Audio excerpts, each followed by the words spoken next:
Hi everybody! Today I'm scrapbooking a picture of a cupcake, and I'll tell you about that in just a little bit. So I've pulled a piece of Elle Studio Let's Eat and then some scraps of paper from a couple of my Elle Studio collections. This photograph has something to do with my birthday, so that's why I want it to be bright and happy. And there I just showed you the journaling cards, some of the wood veneers, some of the bits and pieces, and I didn't end up using the labels as well. Sorry, I didn't end up using one of the journaling cards. I ended up using one of the cut-aparts. So that cut-apart is from Let's Eat, the Elle Studio Let's Eat collection. It's called Best Ever Cut-Aparts. And sorry about my hair there. I was just kind of pulling out some wood veneers. That polka dot background there, the white polka dot background, was not 12 by 12. So I knew I was going to need to find another background. So right now I'm working with, I believe that background is a lawn fawn background, but it doesn't end up staying. So I just pulled off the border strip there so that I could figure out how the proportion of those paper strips is going to go. Kind of futzing and fooling with those a little bit. Again, the white polka dot is called Elle Studio Let's Eat This and That. The yellow stripe scrap there is Elle Studio Thankful. The paper name is Floral. And then the pink cross is called Let's Eat This and That. And it's actually the reverse of that polka dot again. And then the green polka dot paper is from Elle Studio Sienna. And I'm sorry, but I did not have a name for that one. But it is Sienna. It's spelled C-I-E-N-N-A. It's one of their, I don't know, maybe it's a year-old collection. Maybe it was last spring or last summer.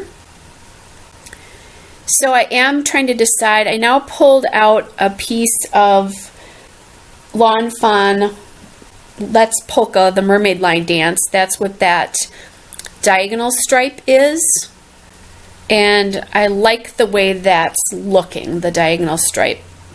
But I'm trying to decide if I want to make that paper frame all those scraps of paper that I'm using, or what I want to do there. And because my papers keep shifting, what I'm going to do here is glue them down a little bit. So as I'm kind of fooling around with all these, moving them, that they're not shifting as much. I like the proportion of that yellow paper, so I just thought I'll just get something glued down here.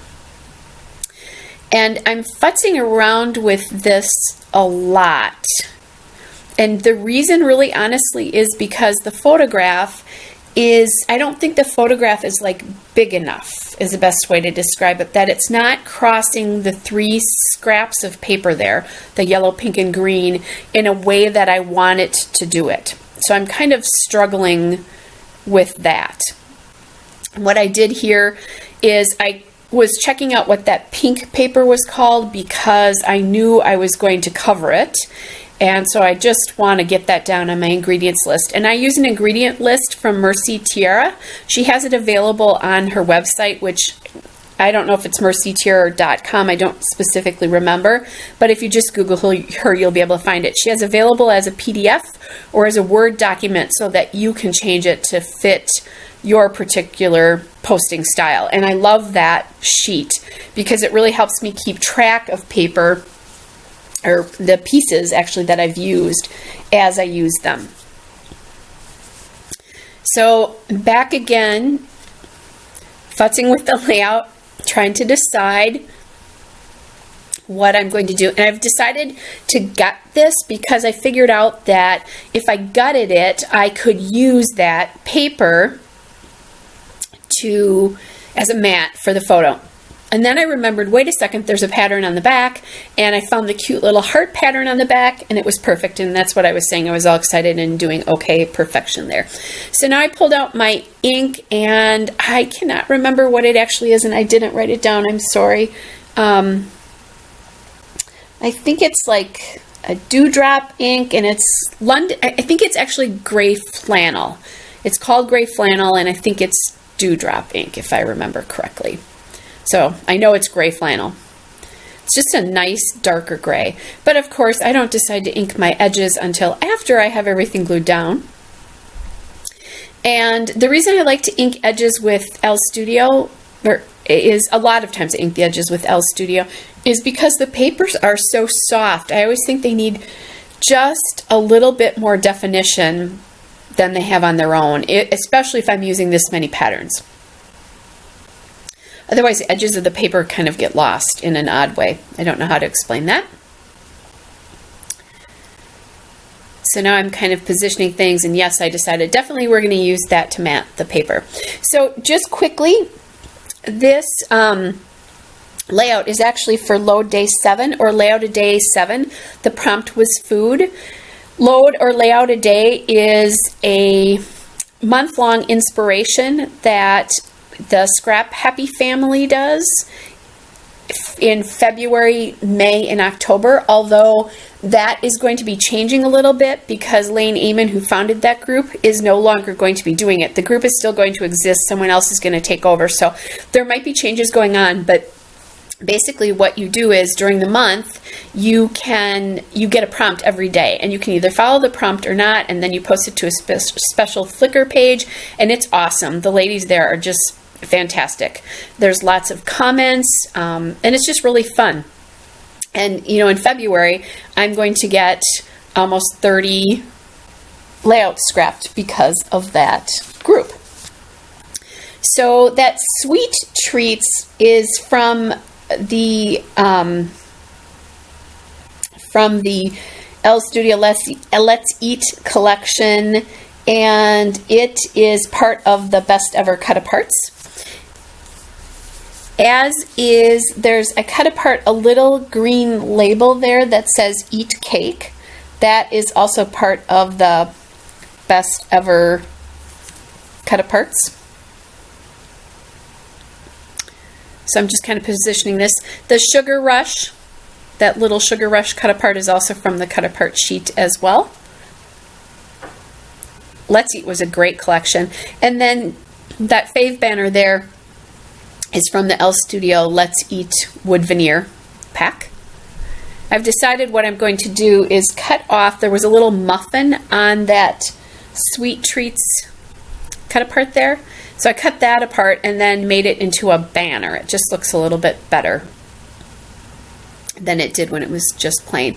And now I've taken that little Eat Cake label and put it up there and kind of figuring out if I want to use any more wood veneer.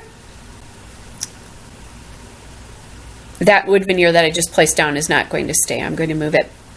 So the story behind this cupcake is, for my birthday, I really just want plain chocolate cake, not plain chocolate cake, just chocolate cake with frosting.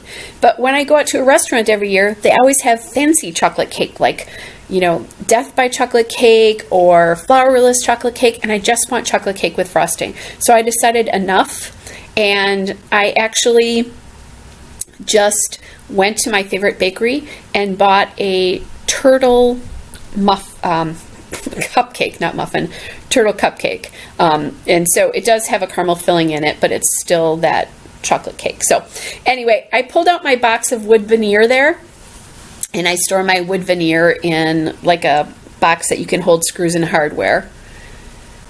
And I picked out a couple of hearts from Studio Calico there, because I wanted a little bit more wood veneer, and I've already used all the hearts in the L Studio.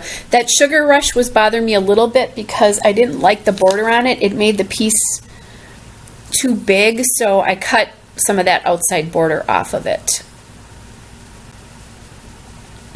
So now I'll get the journaling card glued down. That fave wood veneer banner actually broke in half, but I'll just glue it down. And what I'm using there, by the way, to glue is the fine line bottle. And in my fine line bottle, I have Scotch quick dry adhesive. And it had crusted over a little bit, so I was just pulling that off. It's giving me a little bit of a problem. If you're having problems getting your Scotch quick dry out of the fine line bottle, because I'm using actually the finer tip, there's a yellow bottle with a little bit bigger tip, just add a tiny bit of water to it and mix it up, and it will shake it up and it will solve your problem. I had seen that on probably another video. I'm almost positive that, and it's so long ago I don't remember anymore who it was. And once I did that, I have no problems with the quick dry adhesive coming out of even the fine tip of the Scotch quick dry adhesive. And I'm going to ink edges there a little bit again. Get that down with my ATG.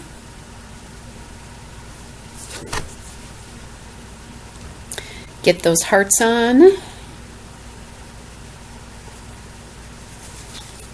And I don't remember where I went here. Oh, title. That's right. I knew I wanted gray letters. So the gray foam thickers that I'm going to use are from American Crafts. They're the Junebug font in charcoal. And I'm going to grab out my wax paper there so that I can position them.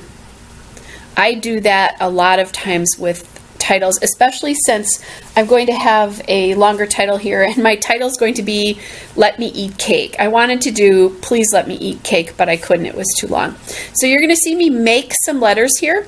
I love this font, but I didn't have any A's, and I didn't have enough E's. So I don't remember which letter I used there, but I think I used like a P or a Q. Actually, it was a Q. I used a Q. I cut off the tail. I have an A.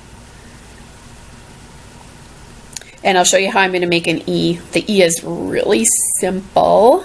Just take a C, and you take one of the dots or periods from your letter set, and you put it right in the middle, and then that becomes your E. And again, I had to use a Q for the A. And then I didn't have a T, so now I'm going to take an F, and I'm just going to cut the top off the F, and I get Eat Cake. I originally wanted my title to be Please Let Me Eat Cake, but it's going to turn out that it's too long. And I'm looking here at my L Studio letter stickers, thinking about using green or gray. And I didn't like the green on the pink. And I didn't like how light their gray was, so I went to my Jelly Bean Soup Alpha Beans. Those are pretty old. There's 2 sets of Alpha Beans. These are the oldest set. They have really tiny letters in them. The second version of those, the letters were a little bit bigger. I have them both, but in this case I'm using the oldest one. And the color for those Jelly Bean Soup Alpha Beans is grilled gray. Oh, actually, I wanted to do Just Let Me Eat Cake. That's right, but the just is going to end up not working. The title is a little bit too long for the space I want to give it. So it's not working out there. And I'm trying to figure out, do I want it to go over? And I tend not to like doing that. And I really liked where the Eat Cake fell in on the pink strip there. So I want to leave that there. And what I'm going to do is I'm going to put the bigger part of my title down, because then that will help me position things. And I'm using my little Cutter Bee tweezers there. I love that thing. If you've watched my videos, you know that I'm a massage therapist, and I have fingernails, but they're not long at all. I can't have any length to my fingernails, so it's really hard for me when I get tiny pieces, so I end up using my little tweezers there a lot. So I've decided now, okay, the Just Let Me doesn't work that way. And I thought about putting the Just up on the yellow stripe there, but I really don't like the way that looks. I just decided, okay, fine, it'll just be Let Me Eat Cake is what I'm going to do there. And my hair is making a lot of appearances in this video. To remember that. Do your hair before you make the video. Anytime you try to line things up, you have to get up over the top of it. So I have to remember I have to bring it toward the paper towards me and not just look at it. So one of the things I'm doing here is I'm looking for some enamel dots, because I want to bring out a little bit more of the pink and turquoise in here into some of the clusters. The turquoise especially. So what end up doing is using my October Afternoon Pop Drops from Under the Tree, which was their Christmas collection this year. So there I am using a Christmas collection on a layout that is definitely not anything to do with Christmas. I love this set of enamel dots because they had Christmas trees in it, they had some gold, there were stars for sure, and I believe some hearts as well. So both the aqua dots and the pink dots are going to come from this. And as you can see, I have 2 sets of them. I use these a lot in my December daily this year. At some point, I do want to do a walkthrough of my December daily. Not that anybody cares about it so much now because a lot of people are done, but for next year, I'd like to get that on my channel. So anyway, I'm just doing the journaling here and talking about how I just really want a piece of regular chocolate cake and I can never get it. And there I just realized that I'd left the top off my fine line bottle, which is a no-no because you don't want that thing to close up. You'll never be able to get the needle open again. I actually think you can use hot water and run it through it, but it certainly would make it difficult if you had to deal with that. One of the things that you're not going to see me do here, I believe, is that I put a couple of stickers on the layout. You'll see that in the stills. But those stickers are from the Elle Studio Let's Eat collection. So here's the whole layout and some detail shots. Hope you're all having a good day. Please subscribe and like the video if you want to see more from me and get notifications.